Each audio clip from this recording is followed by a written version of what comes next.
Olá, muito boa noite. Mais um Papo com Guto que iniciamos hoje, nessa sexta-feira. Um dia muito especial, um tema muito especial, um convidado também para lá de especial. Hoje vamos conversar sobre espiritismo, né? Espiritismo para leigos, considerando que todos os que estão e que participarão da live não são espíritas e que muitos, bem-vindo Flávio, e que muitos não sabem ao certo do que se trata o espiritismo, muitos confundem espiritismo com mediunidade, incorporação, o que é propriamente o espiritismo. Então hoje vamos ter um papo muito esclarecedor, Tia Gil, um papo muito esclarecedor. Danilo, ele é um profundo estudioso da doutrina espírita, já há muitos anos, ele faz palestras em vários centros da capital baiana, né, nos centros mais renomados, nos centros que tem muitas pessoas, muitos frequentadores. Então, sem dúvidas, bem-vindo, Pelizon. Então, sem dúvidas, é um... Bem-vinda, Cela, Meire, Renata. Então, sem dúvidas, hoje será um dia especial, né? A primeira vez que nós propriamente abordamos uma temática espiritual, espiritualista, religiosa.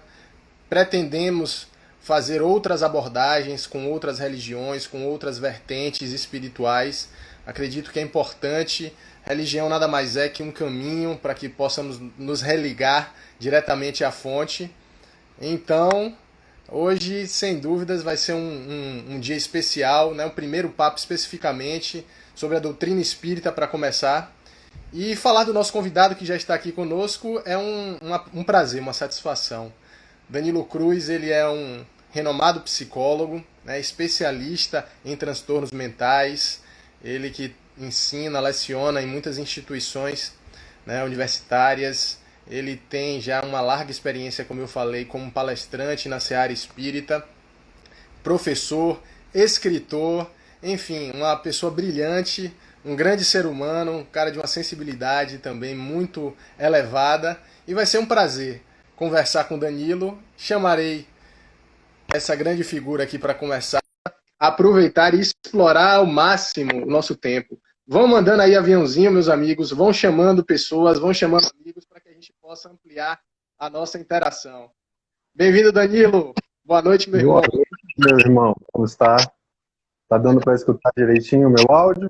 Estou te escutando perfeitamente bem. Você me escuta bem? Maravilha, também. Escuto Maravilha. tranquilo. Dona Porcina, Justo Luciano, e perfeito. justo perfeito. Maravilha. Queria que vocês sinalizassem se vocês nos escutam bem. Por gentileza, dê uma sinalizada, por gentileza. Danilo, meu irmão, como eu sempre costumo fazer, né, eu fiz, obviamente, uma breve apresentação sua, lhe passarei a palavra para que você possa complementar. O seu currículo é muito grande e vai ser um prazer que você exponha para todos aqui. Mas eu sempre começo com uma pergunta aqui no nosso papo, que é a seguinte: quem é Danilo sem dizer o que ele faz? Um buscador, sem dúvida alguma. Com a lamparina na mão, catando aqui, acolá, aprendizados, crescimento, sempre, né? Eu acho que esse é o movimento que nos impele para caminhar para frente, né? Essa perspectiva de que somos eternos aprendizes. Então, eu sou exatamente alguém que está em busca de aprendizagem, sempre. Perfeito, meu irmão. Acho que essa noção de que somos eternos aprendizes é algo que nos coloca num caminho de sempre estarmos nos aperfeiçoando, buscando, nos aprimorando, né? Sempre com muita humildade e sempre também com muita galhardia para que a gente possa cada vez mais se esmerar nessa arte de bem viver. Danilo, eu lhe agradeço profundamente pela sua participação aqui. Já conversei com alguns outros amigos que, assim como você, são palestrantes espíritas, só que eles preferiram seguir uma vertente diferente num contato inicial. E já há algum tempo, eu tenho que confessar isso aos amigos, eu queria alguém que pudesse falar sobre a doutrina espírita, sobre outras vertentes religiosas e espirituais, a começar pelo espiritismo, falando para pessoas que não são espíritas, né? Então você que é muito acostumado, né, tanto a dirigir grupos de estudo, como a dar palestras nas maiores casas espíritas aqui em Salvador, então acostumado a falar para muitas pessoas.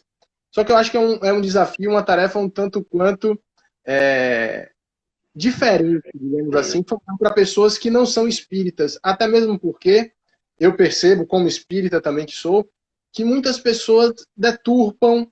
Algumas eu sinto que até tem uma certa indisposição, e a gente sabe que infelizmente existem algumas vertentes, algumas correntes religiosas que enveredam por falar mal do espiritismo e outras realmente por ignorância, por ignorarem determinados assuntos.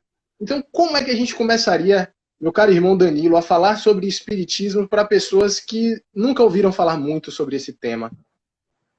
É interessante esse questionamento, Guto, porque a gente muitas vezes simplesmente escuta o que a maioria fala, a gente se deixa levar pela cultura. Eu confesso a você que quando eu tinha 17 anos, que eu entrei pela primeira vez no centro espírita, eu achava que ia encontrar uma coisa completamente diferente. Eu achei que ia entrar na casa, que ia ver um monte de imagem, cheiro de charuto, que ia haver vela acesa, que ia haver manifestações mediúnicas à torta e à direito, e não vi absolutamente nada disso. Foi realmente surpreendente para mim, porque fugiu completamente da imagem que eu tinha, na minha ingenuidade, no meu equívoco, nos meus preconceitos pessoais. Eu tinha uma ideia de que espiritismo seria uma outra coisa completamente diferente. Quando eu entrei na casa, outra coisa também me chamou bastante atenção. Em momento algum foi pedido dinheiro. Eu achei isso também incrível, porque todas as outras experiências religiosas que eu já tinha vivido, sempre há um momento em que se dá dinheiro. E eu acho que para a manutenção do lugar é necessário que tenha realmente, mas na casa espírita eu não vi isso. Depois é que eu fiquei sabendo, isso já foi bem a posteriori, que pessoas de forma anônima vão e acabam cedendo, acabam fazendo suas doações, ou então sócios da casa, os chamados sócios que vão tentar manter o centro espírita. Mas eu fiquei realmente assustado porque em nenhum momento se pediu dinheiro. Mas, sem dúvida alguma, quando a gente chega assim, logo de cara, a gente vem com muitos preconceitos. Então, o que eu peço para as pessoas fazerem?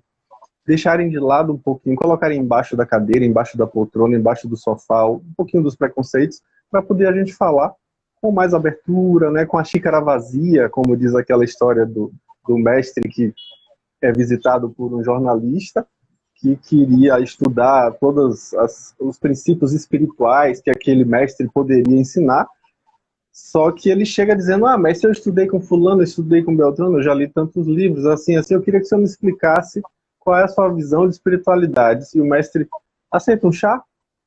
Aceito. Aí ele começa a deitar aquele líquido quente na xícara do jornalista e de uma hora para outra, falando com mansidão, com tranquilidade, começa a transbordar. O jornalista vê aquilo e diz, mas o senhor não é um mestre, não devia estar presente no aqui e agora, não deveria estar inteiro na sua vivência, como é que o senhor está deixando derramar água quente? O mestre olha para ele com toda tranquilidade e diz, pois é, você está como essa xícara, você chegou já cheio, é preciso esvaziar para que um novo conteúdo possa logo completar a sua vida. Então, às vezes, a gente precisa, sem dúvida alguma, deixar de lado alguns conteúdos para poder aprender coisas novas, para poder saber mais a respeito do que a gente está falando realmente. Aí sim, depois desse adendo todo, eu chego a essa questão, que a doutrina espírita, gente, ela é uma doutrina com um aspecto tríplice. Ela nasce de observações de fenômenos mediúnicos, observações sistemáticas, observações que foram submetidas a um método científico, e aí por isso nós dizemos que a doutrina espírita nasce primeiro como ciência, como tentativa de observação sistemática, como replicação, com todo um jeito de fazer aquela prática científica, Você faz uma mesma pergunta, por exemplo, para diversos médiuns que não se conhecem, em cidades diferentes, para tentar aferir quais são as semelhanças e as diferenças das respostas obtidas. Então, com isso, a gente vai criando um sistema, e nesse sistema a gente vai dizer exatamente que é um sistema científico. Por isso, o Espiritismo como ciência, inicialmente, os conteúdos das mensagens dos espíritos vão gerar todo um corpo doutrinal. Isso implica dizer que a gente está falando aí de um conhecimento filosófico, com toda uma forma de pensar, um paradigma, né, uma cosmovisão. E, obviamente, que essa cosmovisão, esse paradigma, implica em situações morais, situações espirituais, situações religiosas, ou seja, é um corpo sistemático científico que tem, daí, um corpo doutrinário filosófico que redunda, por último, num corpo religioso, ou seja, é tríplice nesse aspecto. Eu me lembro na década de 90, no final da década de 90, eu estava entrando na UFBA para estudar psicologia e soube de uma pedagoga que estava apresentando na Faculdade de Educação a sua dissertação de mestrado a respeito de interdisciplinaridade. Como eu sempre me interessei pelo tema, sempre gostei de ler Edgar Morin, autores dessa área, eu fui assistir e tive a grata satisfação de vê-la falar que o primeiro esforço do mundo inteiro de interdisciplinaridade se chama espiritismo, porque é o primeiro momento da humanidade em que um conhecimento se diz integrador de âmbitos tão diferentes como ciência, filosofia e religião. Né? Então, não sei se... Obviamente que eu não tenho uma pretensão de esgotar o tema aqui é só uma introdução, como a gente disse desde o começo, para leigos, né? Então, eu estou apenas instigando para que a gente se sinta interessado e, quem sabe, vá buscar. Porque a gente também, no Espiritismo, não tem qualquer tipo de missão de fazer prosélito, né? Fazer proselitismo, de converter ninguém. Não existe isso. Né? Não tem isso na doutrina espírita. A gente não tem tentativa de convencer ninguém, de converter ninguém. Se você está feliz na sua crença, mantenha-se nela, né? Vivencie com integridade, buscando seu processo de amadurecimento, de aperfeiçoamento pessoal, que nós na doutrina espírita chamamos de progresso, né? De evolução espiritual. Então, mantenha-se evoluindo onde você estiver, que não tem problema nenhum.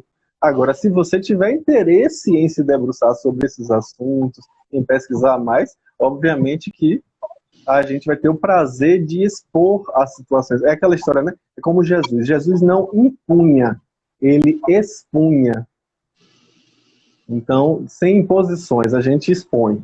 E aí a pessoa decide o que ela faz disso. Porque respeita-se de forma basilar na doutrina espírita o livre-arbítrio. Na doutrina espírita, em momento nenhum, a gente vai ver que tal coisa é proibida. Não existe isso. Proibições, não. A gente tem esclarecimentos. Ó, se você fizer isso, pode acontecer isso, aquilo e aquilo. Escolha. A escolha é sua. Então, não existe proibição na doutrina espírita. Isso é importante também colocar. E eu acho eu fantástico. Falo demais, tu me corte. Eu falo demais. Não, pode deixar. Eu vou porque eu quero dar uns pitacozinhos também, até porque eu acho que essa oportunidade é importante para a gente interagir. E eu realmente tenho alguns pensamentos assim muito firmes em alguns pontos, e em relação também à postura de alguns espíritas, que não pode se confundir a postura de uma casa espírita ou de alguns espíritas com a do espiritismo. Eu acho Exatamente. Que isso é um momento oportuno da gente fazer. Mas quando você traz essa abordagem inicial e fala da sua surpresa quando você chegou numa casa espírita, é o que eu acompanho muito, né? Normalmente algumas pessoas pensam que ao adentrar em uma casa espírita vai se deparar com manifestações, né? Que realmente a reunião espírita seria uma grande reunião mediúnica aberta, né? Para quem não sabe, reunião mediúnica, no momento certo, Danilo vai falar. Mas, na verdade, pessoal, quando você vai a uma casa espírita, você se depara, em regra, com um palestrante, um orador espírita, uma oradora, fazendo uma palestra. E, obviamente, que existem, na maioria das casas, ou em algumas casas, algumas atividades paralelas que acontecem, como reuniões mediúnicas, passes espíritas, né? E as pessoas, eu acho que elas têm muito essa questão, Danilo, de interpretar, assim, o fato da pessoa ser espírita com a pessoa ser médium, né? Quando, na verdade, a mediunidade não está atrelada a uma questão de ser ou não ser espírita. Uma outra questão que eu queria já aproveitar, que você é especialista, nessa parte de estudos mentais, como é que, desculpe a acepção, Danilo. Saúde mental. Saúde mental. Desculpe. Como você é especialista, por exemplo, a gente vê falar muito que alguns transtornos mentais, eles têm a ver, por exemplo, com alguns transtornos de ordem espiritual. Então, muitas pessoas, por vezes, têm algum tipo de transtorno de ordem espiritual, as chamadas obsessões, eu acho que as pessoas devem ter ouvido falar mais nesse termo, e muitas vezes se pensa que é algo a nível psiquiátrico ou psicológico, quando na verdade tem essa ligação, essa inter-relação, né, meu irmão? Exato. Então é importante a gente deixar bem clara essa diferença. Ser espírita não é ser médium, tá? Ser médium, você vai ser médium como sendo... O que a palavra médium quer dizer? Vem do latim, significa meio. Meio de comunicação. Ele está comunicando, está sendo um elo entre o plano espiritual e o plano físico. Isso pode acontecer em diversas religiões, e até fora das religiões, isso é bom também lembrar, né? Por quê? Porque é um fenômeno humano. Inclusive, a gente debruçando sobre o assunto, estudando doutrina espírita a fundo e lendo, por exemplo, o Livro dos Médiuns, um dos livros de Allan Kardec, que embasam essa doutrina, a gente vai perceber, por exemplo, que a mediunidade é biológica, então não tem a ver com a sua religião, não tem a ver com a sua perspectiva religiosa específica. Então a gente vai ver fenômeno mediúnico, por exemplo, na renovação carismática católica, a gente vai ver fenômeno mediúnico nas religiões neopentecostais, a gente vai ver fenômeno mediúnico no sufismo, que é um dos sectos do Islã, a gente vai ver fenômeno mediúnico em diversos aspectos, só que com outros nomes, com outras perspectivas, né? Então a gente que é espírita chama de médium, o que, por exemplo, os hebreus em aramaico falavam de profetas. São médiums. Do mesmo jeito que os gregos chamavam de pitons, pitonisas, oráculos, médiums, basicamente médiums intermediários entre o plano físico e o plano espiritual. Então, a mediunidade não está circunscrita à doutrina espírita. Então, dizer, você é espírita, geralmente as pessoas que não conhecem a doutrina espírita acreditam que ser espírita é a mesma coisa que ser médium. Não, não é. É importante a gente ver que muitos espíritas, inclusive, falam muito, mas todo mundo é espírita. Num sentido bem amplo da palavra, sim, porque na medida em que todos podem sofrer a influência do plano espiritual, a gente pode dizer que todos somos médiuns, mas ostensivamente só algumas pessoas têm esse dom, que não sei bem se a gente pode chamar de dom, que tem mais a ver com a responsabilidade, né? Porque do mesmo modo que a gente, eu queria ver, mas olha o que você vai ver, né? Você não vai ver o que você escolhe, só coisa boa, só coisa maravilhosa. Então, mediunidade não quer dizer ser espírita. Muitas pessoas confundem as religiões mediúnicas, ou como alguns preferem chamar mediunistas, com doutrina espírita. Né? Por exemplo, existe uma religião no Brasil que é bastante conhecida, que é bastante confundida, que é a Umbanda. Umbanda, espiritismo é espiritismo, são coisas diferentes. Candomblé, os candomblecistas não são espíritas. Isso é importante a gente deixar bem claro para que não haja nenhum tipo de dúvida com relação a isso. Né? Ser espírita é realmente se debruçar sobre a doutrina espírita, sobre a codificação de Allan Kardec, que na verdade o nome dele era Hippolyte Léon Denisard Rivail, um professor francês que já era muito famoso na época, até porque ele, como pedagogo que havia vindo do Instituto de Verdun, de Pestalozzi, ele foi aluno de Pestalozzi, e por isso ele embasou todo o sistema pedagógico de Paris na época. Ele não queria que o nome dele estivesse influenciando o impacto dos ensinamentos dos espíritos, e muito menos que familiares posteriormente viessem a usufruir de heranças relativas à venda dos livros espíritas que eram para a caridade. Então, por isso, ele usou o pseudônimo de Allan Kardec, para que não haja qualquer tipo de possibilidade de equívoco posterior. Então, Allan Kardec, inclusive, o nome que ele usou foi um nome que foi revelado a ele pelos espíritos que ele teve numa encarnação anterior como druida. Ele era um sacerdote celta. Então, por isso ele usou esse nome, tá? Mas não é ele o autor dos livros, é bom lembrar. Ele próprio fala, os livros são dos espíritos. Por isso que é um equívoco falar kardecismo. Isso. É um equívoco, duplo equívoco, de português mesmo, porque a mulher descrita por Balzac não é a mulher balzacista, é a mulher balzaquiana. Então, a doutrina de Kardec não seria kardecista, seria kardeciana. E o segundo equívoco vem do fato de que o próprio Kardec o tempo inteiro disse que a obra, na verdade, era dos espíritos. É aquela história de Mendelssohn. Mendelssohn ficou famoso como um esplêndido musicista, contudo, ele ficou mais famoso ainda com o fato de que ele descobriu Johann Sebastian Bach. Bach, que foi um dos maiores musicistas que a Terra teve. Mendelssohn foi buscar de castelo em castelo na Europa as obras de Bach para mostrar para o mundo. Ele compilou essas obras e mostrou para o mundo. Daí a gente vai dizer que as obras de Bach são mendelssohnianas? Não. O papel dele foi apenas de compilador. Do mesmo modo, Kardec teve o papel apenas de codificador. Ele próprio diz o tempo inteiro que a doutrina não é dele, é dos espíritos. Então, não à toa que o nome é espiritismo e não kardecismo, como a gente insiste em se equivocar. Né? Aí, respondendo a essa questão de que, às vezes, as pessoas trazem problemas psiquiátricos, problemas psicológicos, achando que são médiums, isso é bem comum. Isso é muito comum.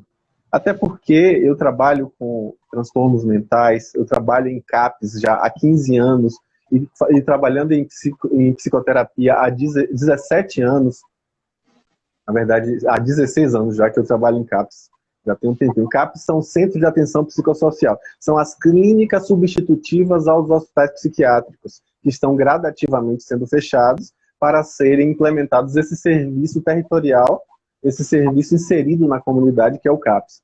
Né? Então, eu trabalho com pessoas com transtorno mental severo e persistente já há 16 anos. E vejo que é muito frequente que as pessoas apresentem sintomas psiquiátricos relacionados ao seu sistema religioso. Por exemplo, se a pessoa é uma testemunha de Jeová, ou se ela é budista, ou se ela é da congregação cristã do Brasil, ela vai trazer no bojo dos seus sintomas características da sua religião. Então, algumas pessoas chegam achando que são enviados de Deus, ou que estão recebendo uma comunicação mediúnica de Maria de Nazaré, de Jesus pessoalmente, coisas desse tipo. E isso, na verdade, é apenas um sintoma do transtorno específico que aquela pessoa tem, que pode ser um transtorno psicótico, como a esquizofrenia, ou um transtorno esquizoafetivo, ou até mesmo um transtorno bipolar de humor em fase de mania. Então, a gente tem inúmeras possibilidades, mas do mesmo modo acontece o contrário. Existem pessoas que são taxadas como doentes mentais, pessoas que supostamente teriam transtorno mental, mas que na verdade estão passando pelo que hoje a psicologia transpessoal fala, que é a crise de emergência espiritual. Que a gente na casa espírita vai falar que é um processo obsessivo ou um processo, né, de crise em termos reencarnatórios, né? A pessoa está com a dificuldade, com os desafios existenciais que ela está vivendo. E aí acha que aquilo é um transtorno mental severo e persistente, e não é.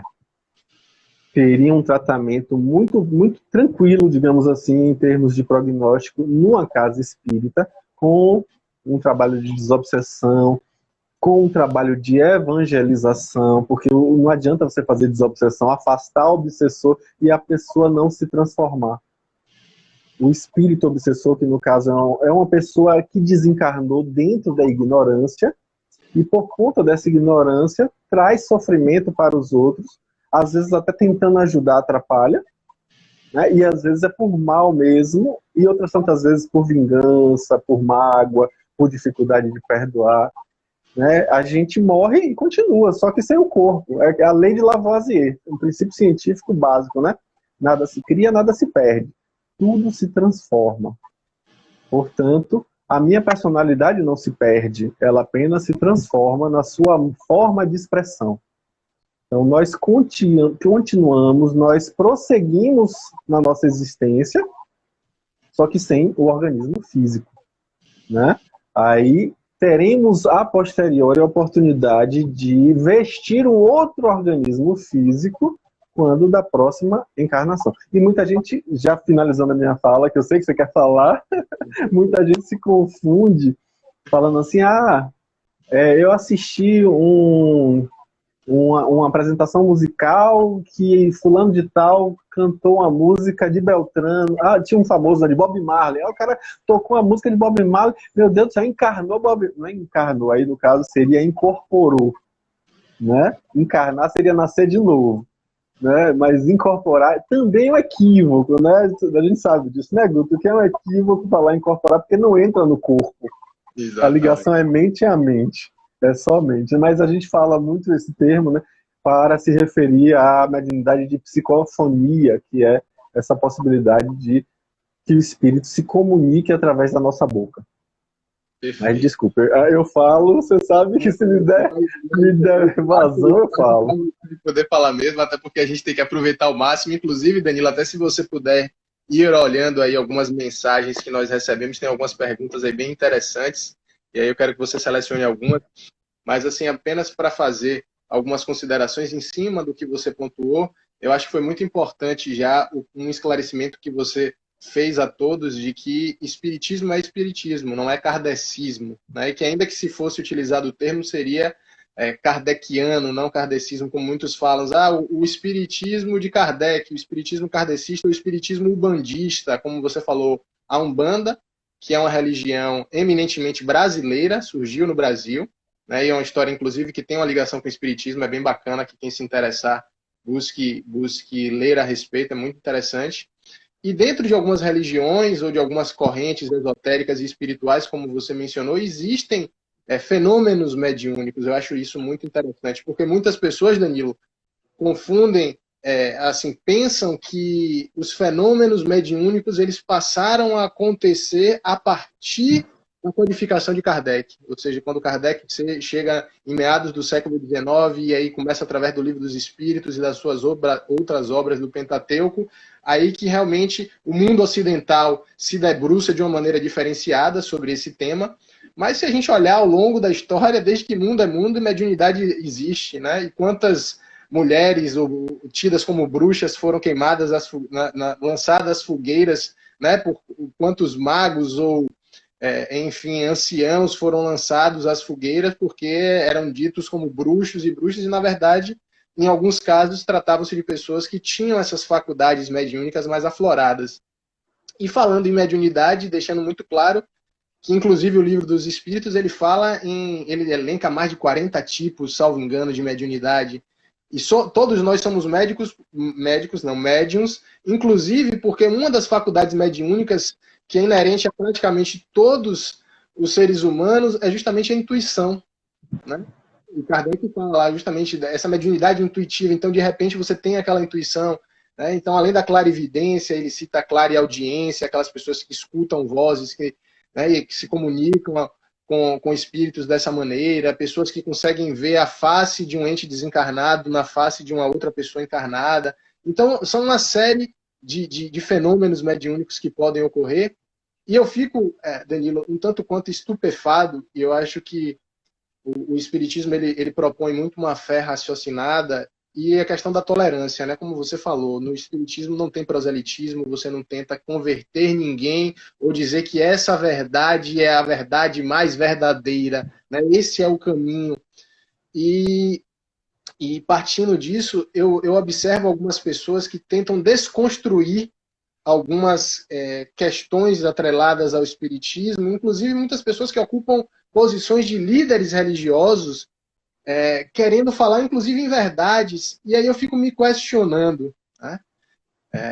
Quando nós olhamos, por exemplo, para a obra de um Chico Xavier, de um Francisco Cândido Xavier, de um Divaldo Pereira Franco, né, que nós ainda temos que reverenciá-lo em vida por tudo que ele vem realizando, não só como médium, como espírita, mas olha o tamanho da obra social de Divaldo Franco.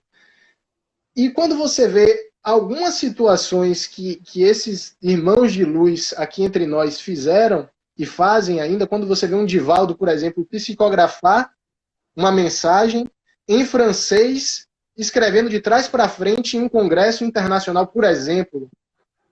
Quando você vai a uma pintura mediúnica, ou seja, quando você vai a um evento desse, quem já teve a oportunidade, para mim foi uma das coisas mais fascinantes que eu já vi, né? Ali a presença de espíritos como Vincent van Gogh, como Monet, como Renoir, como Picasso, e você vê, de repente, no meu caso específico, uma médium, já uma senhora de muita idade, e você via ela em 15 minutos fazendo um quadro que você olha assim, nem que não fosse para dizer que seria de um autor desse, de um artista renomado desse. Aí depois ela pega e faz com o pé. A gente vê pessoas fazendo com a boca. Então, assim, eu acho que a gente está vivenciando um momento em que devemos trabalhar a questão assim do respeito e da tolerância, sabe? Então, eu acho muito interessante a gente começar através do espiritismo, porque o espiritismo, ele da mesma forma que ele atrai muitos simpatizantes, então você vê pessoas falando assim, Danilo, ah, eu sou católica, mas eu vou no centro espírita também, eu sou meio espírita. Você vê uma pessoa fala assim, não, eu não tenho religião não, mas eu gosto do espiritismo. E por outro lado, você vê pessoas que rechaçam veementemente, né? Então acho que o espiritismo ele tem esse poder de tanto fazer com que as pessoas o respeitem e o adorem, como tem uma certa predisposição negativa por conta de preconceitos, conceitos pré-estabelecidos, oriundos de outras pessoas ou alguns líderes.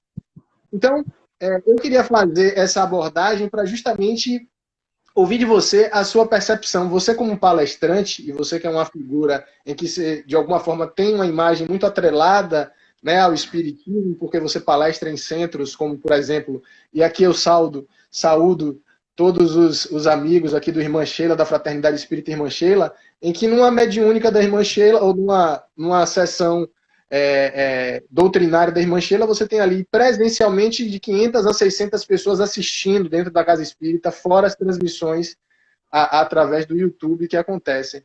Então, como é que você enxerga isso, meu amigo? Como é que você se relaciona com essa situação, as abordagens que você sofre através de ter sua imagem ligada ao espiritismo ou não? Bom, a gente vive num momento que a questão da intolerância, sem dúvida alguma, tem chamado bastante atenção. O que é muito bom, viu, Guto?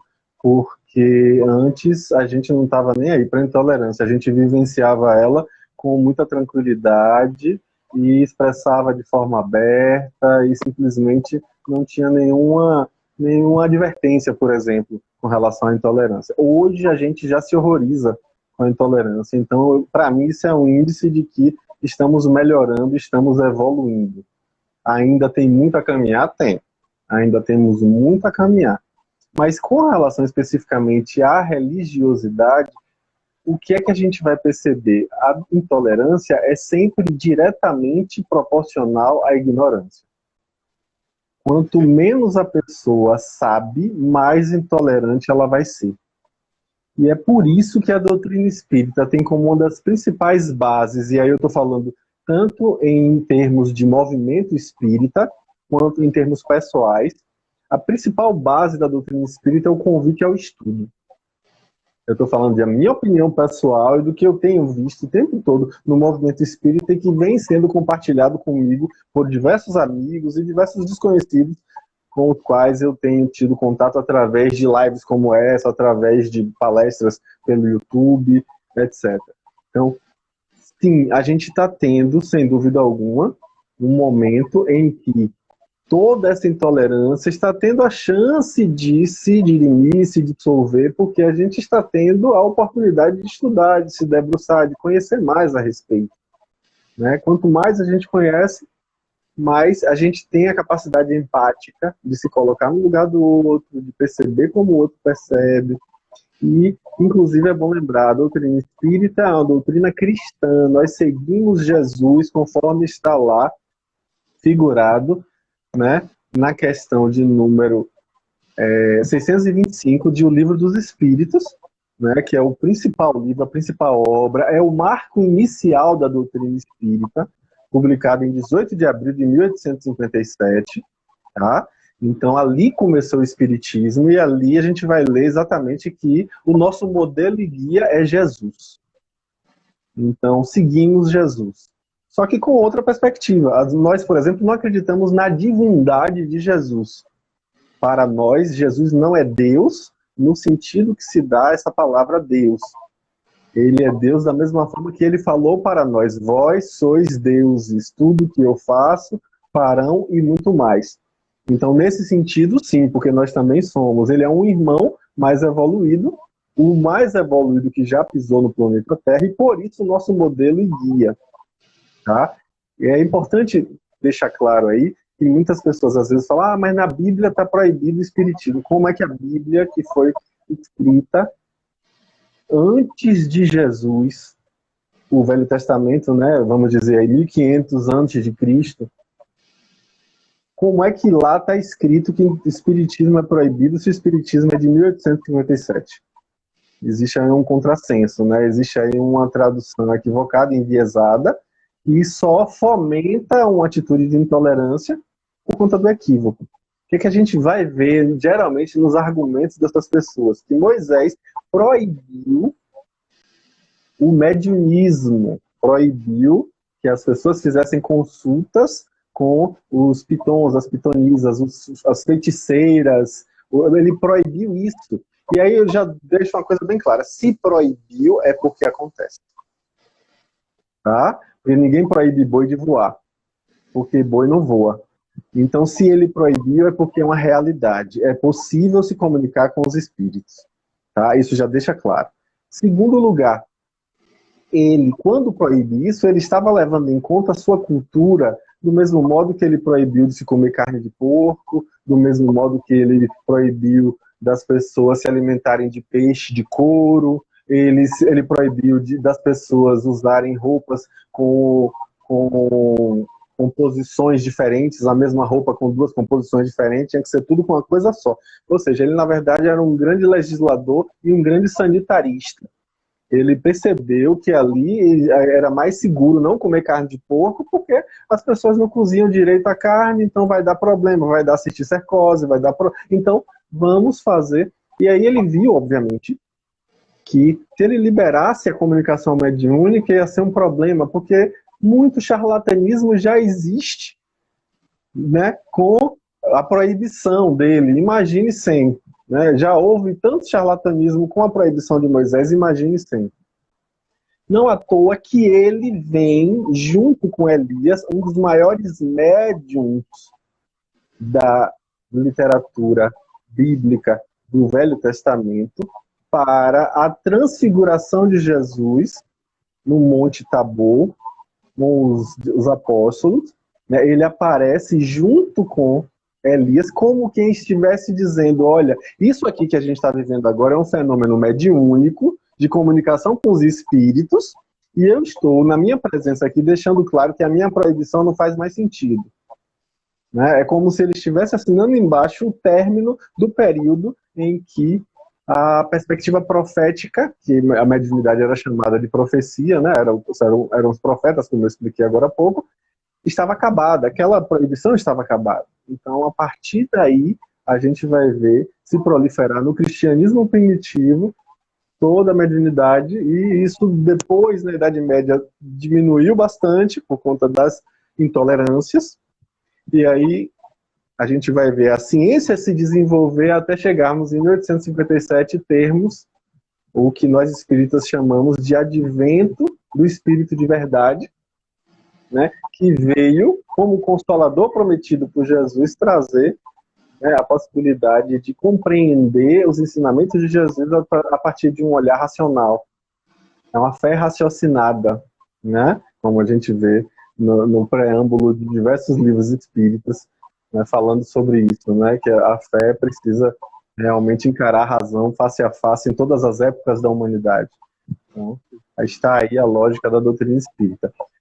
Nosso irmão Jorge Gama, está aí perguntando se o candomblé e a umbanda são espiritualistas. Olha só, Joca, deixa eu te explicar uma coisa. Toda e qualquer crença que não seja materialista é necessariamente espiritualista, tá? Então, o catolicismo é espiritualista. A questão é que a gente usa o termo espiritualismo geralmente para falar das religiões mediúnicas, mas filosoficamente falando, tudo que não é materialismo é espiritualismo, ok? Então, isso é importante fazer essa diferença. E a doutrina espírita é também uma doutrina espiritualista nesse sentido filosófico, ok? Quando você fala em mediunidade e você traz essa concepção, né, do período que antecede a Cristo, do Velho Testamento, tem um outro termo, Danilo, que assim, gera muita controvérsia, muitas controvérsias, que é justamente o termo reencarnação, né? E que a doutrina espírita ela se pauta justamente, ela é uma doutrina reencarnacionista, ela acredita na reencarnação, ou seja, na pluralidade de existências, né, que nós temos sucessivas, vivemos sucessivas vidas, somos, né, um espírito que tem essa possibilidade de, num processo de evolução, poder experienciar, né, no plano material, algumas existências. E eu acho que é muito interessante que as pessoas que têm realmente esse interesse em enveredar, em estudar um pouco mais a fundo, que de fato até se dissociem um pouco do aspecto religioso e partam para um estudo dentro da linha da história mesmo. E comecem, e aí eu vou dar só algumas pinceladas para que vocês possam aguçar um pouco mais o senso crítico, né? Será que o termo reencarnação nunca existiu na Bíblia? O que isso representa para a história do cristianismo, né? Os concílios que existiam, o concílio de Constantinopla, o concílio de Nicéia, né? O que aconteceu, de que forma foram manipulados esses evangelhos, né? Que estão constando na Bíblia. E será que existiam outros evangelhos, os chamados evangelhos apócrifos? Por que eles não estão na Bíblia? Né? Então, quando Danilo fala que o Espiritismo ele se afigura, ele se apresenta como o consolador prometido por Cristo, né? Porque, de fato, inclusive, algumas situações ou algumas questões eram colocadas de acordo com o que as pessoas podiam compreender na época. Né? Uhum. E temos que saber que os testamentos, eles não foram, os evangelhos, eles não foram escritos por Cristo e muitos deles nem sequer pelos apóstolos, né? Ou pelos evangelistas, pelos apóstolos. E uma outra situação que eu trago, e aí é uma visão muito minha, Danilo, por exemplo, a gente vê uma constante evolução, inclusive se fala hoje em algumas questões no meio espírita, no espiritismo, que não se falava, obviamente, a partir de 1857, porque Kardec não tinha acesso à ciência, não tinha acesso, por exemplo, o estudo da glândula pineal hoje, ela já nos revela muitas coisas que Kardec, à época, né, não tinha como saber. Então eu vejo, por exemplo, com muita felicidade, quando você vai a uma casa espírita e você recebe um passe em que você vê a imposição das mãos do passista, especialmente nos 7 principais chakras. E eu nunca vi, não sei, Danilo, se você já viu, mas no espiritismo não se fala em chácara.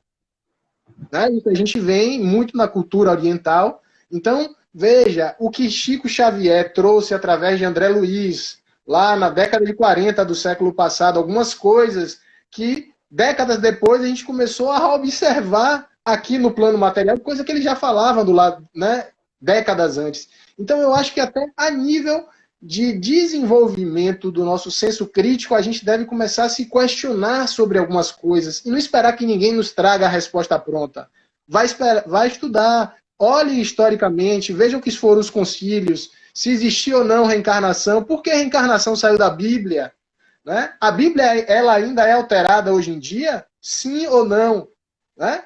Dentro da linha católica, você vai ter uma Bíblia com determinadas terminologias. Se você for para uma outra vertente, ela vai ter outras. Qual é a mais verdadeira? Existe uma mais verdadeira que a outra? Então, é preciso que a gente se faça, e eu acho bacana, porque o Espiritismo ele nos propõe raciocinar sobre isso, né? Não diretamente, mas à medida que, como você falou, que nós nos propomos a estudar, né? A gente começa a abrir a mente, enxergar as coisas de uma outra maneira, né? A questão importante é que a gente esteja disponível para mudar os nossos saberes, né? Isso é importantíssimo, né? Tem que ter humildade, né? O orgulhoso, ele nunca aprende nada, porque ele acha que já sabe. Então, o conhecimento exige humildade, não distante do pensamento de Sócrates, que falava exatamente isso, né? Tudo que eu sei é que nada sei. Ou seja, essa perspectiva de humildade é o que vai me permitir aprender coisas novas. Então, com essa abertura, com essa permeabilidade que a gente, na verdade, se torna receptivo a esses novos conhecimentos, a gente vai estudar, vai se debruçar sobre o assunto e vai perceber, né, que, por exemplo, com outros nomes, o fenômeno da reencarnação já existia. Né, que a gente vai encontrar textos bíblicos falando de palingenesia, um termo em grego, que significa basicamente viver de novo. O que é isso, viver de novo? É a encarnação. Né? Pois bem, a gente vai perceber que na doutrina espírita a gente não tem muita novidade ali não, tá? É bom lembrar, aquilo ali na verdade é uma verdadeira compilação de saberes que já existiam. Por exemplo, quais são os princípios espíritas? A questão de Deus, né? Deus é a nossa causa primária de todas as coisas, né? Isso é algo que é basilar na doutrina espírita. A primeira pergunta de O Livro dos Espíritos, não é à toa isso, né? Além disso, a gente vai ver que nós somos imortais, como eu falei agora há pouco, baseado na lei de Lavoisier, né? A gente continua vivo, a gente continua depois que morre o corpo, continua viva a alma, se a gente pode usar esse termo, né? Que esse espírito imortal continua existindo. Nessa perspectiva, a gente vai perceber que é possível se comunicar com as pessoas que já se foram. Aí é um outro princípio da doutrina espírita, que é a comunicabilidade dos espíritos. Isso é importante deixar claro. Até agora eu não falei nada que nenhum outro pensamento já tivesse trazido antes. Então, tudo isso já havia sido aventado, já havia sido abordado por alguma perspectiva filosófica ou religiosa na história da humanidade. Perdão. A reencarnação também é um assunto que não é novidade, nem no Oriente e nem no Ocidente. Já tínhamos diversas perspectivas falando sobre isso.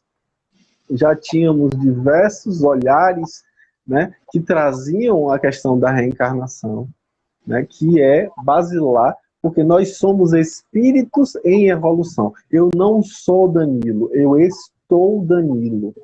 Eu sou espírito imortal, né, que ora enverga essa personalidade aqui, mas que já envergou outras personalidades, como, sei lá, Maria, Antoniette, Jean, ou Maurice, ou Anthony, sei lá.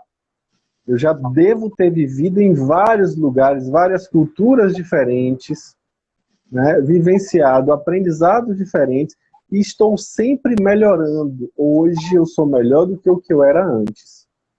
Né? Isso é importante também deixar claro. Estou evoluindo, não é um mero capricho de Deus eu ficar reencarnando. Eu estou aqui com propósitos. Não estou aqui como uma instância de férias para me divertir. Eu estou aqui com tarefas a cumprir, né? E nesse ínterim eu vou crescendo, amadurecendo, angariando afetos, porque o que a gente leva dessa vida é a vida que a gente leva, né? São os afetos que a gente constrói, são os méritos que a gente adquire, mas eu não vou adquirir mérito nenhum se eu for fazer qualquer coisa procurando méritos. Isso é importante, né, lembrar, é o bem desinteressado. E a condição basilar, o princípio basilar da doutrina espírita, a condição sine qua non para vivenciar o espiritismo, a caridade. O sentimento, né, e a prática da caridade, conforme a gente vai ver lá no Livro dos Espíritos, questão 886, que a caridade não é esmola, a caridade é benevolência para com todos, indulgência para com as imperfeições alheias e perdão das ofensas. Benevolência, indulgência e perdão. Não tem nada de esmola aí.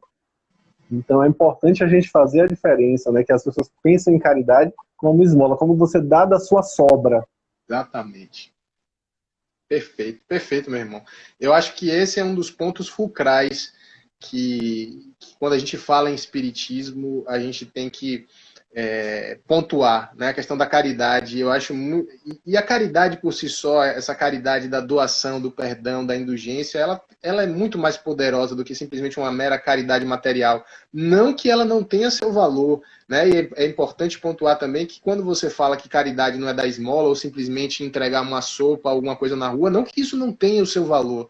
E tem um valor grande, sobretudo quando você faz genuinamente com o desejo de ajudar e não simplesmente para esperar algum tipo de reconhecimento. Olha como ele é altruísta, como ele, né, faz filantropia, não. E um outro ponto que eu acho muito importante quando falamos em espiritismo, Danilo, é falar da reforma íntima.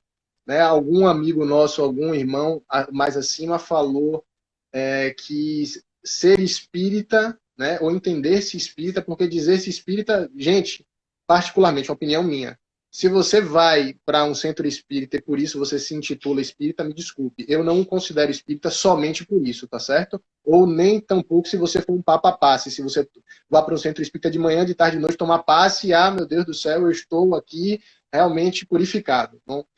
Particularmente não acredito muito nisso. É a questão da reforma íntima, né?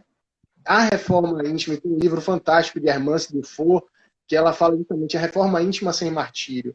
E, de fato, quando a gente se propõe a esse processo de reforma íntima, é algo que inseta em nós muita responsabilidade. Você passa a ser mais vigilante, a desenvolver uma autocrítica. É como se nós fôssemos uma grande pedra bruta, né? E diariamente a gente buscasse cada dia mais desbastar as asperezas dessa pedra bruta. Então, isso tem muito a ver com o que preconiza também a doutrina espírita, dessa reforma íntima, né? De sermos melhores hoje do que fomos ontem e que amanhã possamos ser melhor do que somos hoje.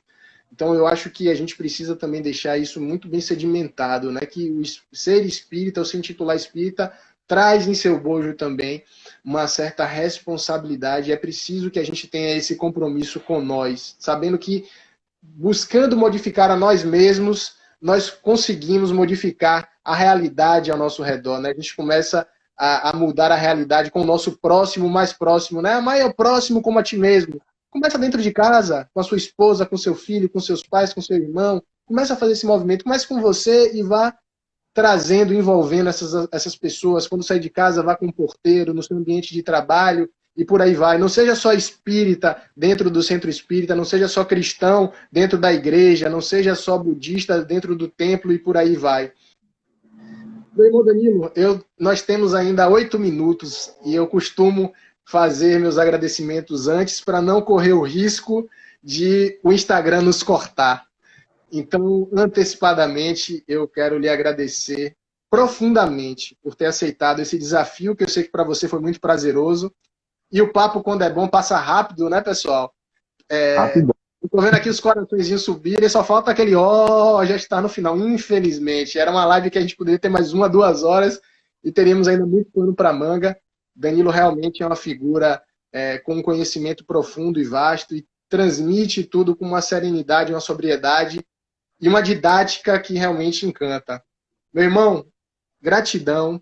Realmente está sendo uma live justa e perfeita e eu só tenho a palavra de ordem, de fato, é gratidão a você. E vamos aproveitar esses últimos 6 minutos e meio. A palavra é sua, tá? A responsabilidade que a gente tem quando diz assim, o espírita tem responsabilidade. É aquela história de que a quem muito for dado, muito será cobrado. Então, eu gosto muito da fala de José Raul Teixeira, um médium fabuloso que eu tive a oportunidade de conhecer pessoalmente, uma pessoa esplêndida, que diz que a gente, na verdade, como espírita, está tendo uma grande chance, porque provavelmente a gente não deu certo nas outras perspectivas religiosas. Então a gente está tendo a chance de vivenciar a fé raciocinada para ver se assim vai. Então, é uma oportunidade ímpar, sem dúvida. Mas Kardec é brilhante, né? Kardec ele diz assim, reconhece-se o verdadeiro espírita pela sua transformação moral e pelos esforços empregados para domar as suas más inclinações. Então, o espírita não é dizer assim, eu sou espírita, eu sigo Kardec, não. É a pessoa que realmente esteja engajada no processo de autoaperfeiçoamento. E isso, obviamente, que exige de nós algum nível de esforço, né? E eu diria que um esforço contínuo, na medida em que a gente vai tentar suavizar esse ego, que infelizmente tanto nos cega de percebermos, né, que só seremos felizes quando os que estão ao nosso redor também forem. Não dá para a gente ser feliz sozinho nesse sentido, né? Então, esse prazer egoístico, na verdade, é um prazer extremamente perigoso, porque com certeza vai cobrar seu preço em algum momento. Então, como espírita, eu digo que é um esforço pessoal, né, estar, né, fazendo, por exemplo, um trabalho de autoconhecimento contínuo para poder fazer com que minhas palavras estejam prenhes de sentido, porque só faz sentido se for sentido. É preciso que eu esteja falando daquilo que eu vivo. Isso é integridade, né? Então, obviamente, eu preciso me engajar nesse processo, né, para que não aconteça como já aconteceu no meu começo do meu trabalho mediúnico, que eu também sou médium, trabalhando em reuniões mediúnicas, os espíritos vêm questionar a nossa moralidade. Mas você, quem é você para vir falar de mim alguma coisa? E no trabalho da reunião mediúnica, às vezes a gente se predispõe a orientar alguns espíritos ignorantes, que estão vivendo ali uma situação de mal muito mais por ignorância do que por maldade propriamente dita. E em muitos momentos eles mesmos vêm dizer, você vem falar isso? Logo você que fez isso, assim, assado, assim, cozido e cru? Ou seja, de certo modo, é um aguilhão que empurra a gente para poder fazer a diferença, né? Então, eu sugiro para as pessoas que estão mais interessadas em saber a respeito, querem saber mais um pouquinho sobre a doutrina espírita, que se debrucem sobre as obras que a gente tem como base, né? São 5 obras básicas de Kardec.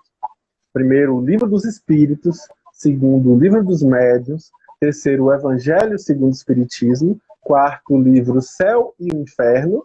E quinto, o livro A Gênese. São os 5 livros principais da doutrina espírita. Dentre eles, nós temos também outros livros, tá? Kardec escreveu mais livros. O primeiro livro espírita que eu li se chama O que é o Espiritismo, de Kardec, né? Fabuloso, sem dúvida alguma. Lá nos meus 17 anos, quando eu comecei minha jornada, foi muito importante para mim esse contato. E aí depois, só depois é que eu fui me debruçar sobre os romances mediúnicos, sobre esses outros livros tantos que a gente gosta de ler, que lê com prazer, mas o estudo, sem dúvida, é basilar, né? A gente precisa, sem dúvida alguma, se debruçar sobre esses assuntos e crescer com eles, né? Perceber que, poxa vida, como dá sentido, né? Como a gente vai, com certeza, enxergar a vida com um outro olhar, uma outra perspectiva. Agradeço muito, Guto, a oportunidade de estar aqui com seus convidados, com as pessoas aqui também que estão vindo por conta da minha participação. Agradeço demais, né? É um prazer imenso, né? É uma oportunidade. Espero que a gente tenha uma possibilidade de fazer uma segunda para a gente desdobrar e trazer mais coisas, que é óbvio que não dá para esgotar esse assunto tão rico, né? Que é a doutrina espírita. Agradeço muito de coração e sinto-me muito feliz em estar sendo útil. Meu irmão, muito obrigado mesmo, gratidão profunda. Fico feliz de você já ter antecipado uma fala minha, porque a coisa está transcorrendo assim, de uma maneira tão intensa que eu falei, a gente vai precisar de uma outra live para poder desenvolver muito mais. Então, agradeço por você. Então, coraçãozinho aí, galera. E, assim, já peço a vocês, assim, eu quero agradecer a participação de todos também. Desculpas também eu peço por não ter conseguido ler todas as perguntas e mensagens que vocês enviaram, mas quero convidar vocês. Eu vou disponibilizar esse vídeo agora no meu feed e no meu IGTV, então façam perguntas. Isso já pode servir, inclusive, de base para a nossa próxima live, e tenho certeza que Danilo terá o maior prazer em responder todas também, dentro do que eu puder, será um prazer esclarecer. Temos agora 5 segundos, palavra de ordem, gratidão. Um Gratidão, abraço. meu querido.